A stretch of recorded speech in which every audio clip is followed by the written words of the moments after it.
Chirala DSP Bethapudi Prasad విలేకరుల సమావేశం ఏర్పాటు చేశారు.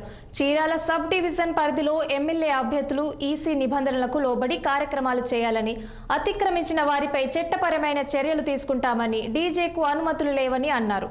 డివిజన్ పరిధిలోని అసెంబ్లీ అభ్యర్థులను ఆర్డర్ కావని ఇవ్వడం జరిగిందని, పోలీసులు వ్యవహరిస్తామని తెలిపారు. అడ్డంకిలో తెదేపా వాళ్ళు భవానీ సెంటర్ నుంచి ఆర్డీఓ ఆఫీస్కు ర్యాలీ చేశారు. ఈ ర్యాలీలో 22 టైర్లు ఉన్న ట్రాఫీపై డివిజన్ పెట్టడం జరిగిందని, దానికి అనుమతి లేదని, బాణాసంచ కాల్పడానికి కూడా అనుమతి లేదు. కానీ అడ్డంకిలో ఈ రెండింటిని వినియోగించడం జరిగిందని, అందుకే కేసులు నమోదు చేయడం జరిగిందని అన్నారు. శాంతి భద్రతలను కాపాడే విషయంలో కేసులు నమోదు చేయడం జరిగిందని అన్నారు.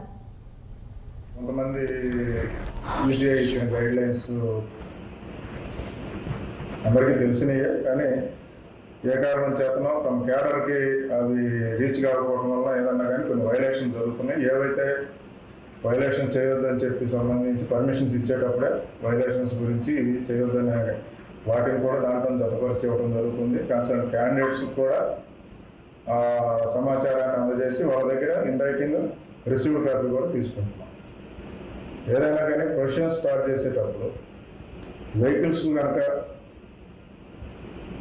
వెహికల్స్లో ప్రచార రథాలు ఉపయోగించి లేకపోతే వెహికల్స్ కాన్వాయ్లో ఉండాలి అనే పరిస్థితి ఉన్నప్పుడు 10 వెహికల్స్ ఒకసారి 100 మీటర్ల దూరం తర్వాత 10 వెహికల్స్ ఆ రకంగా వెహికల్స్ యూజ్ చేసుకోవచ్చు.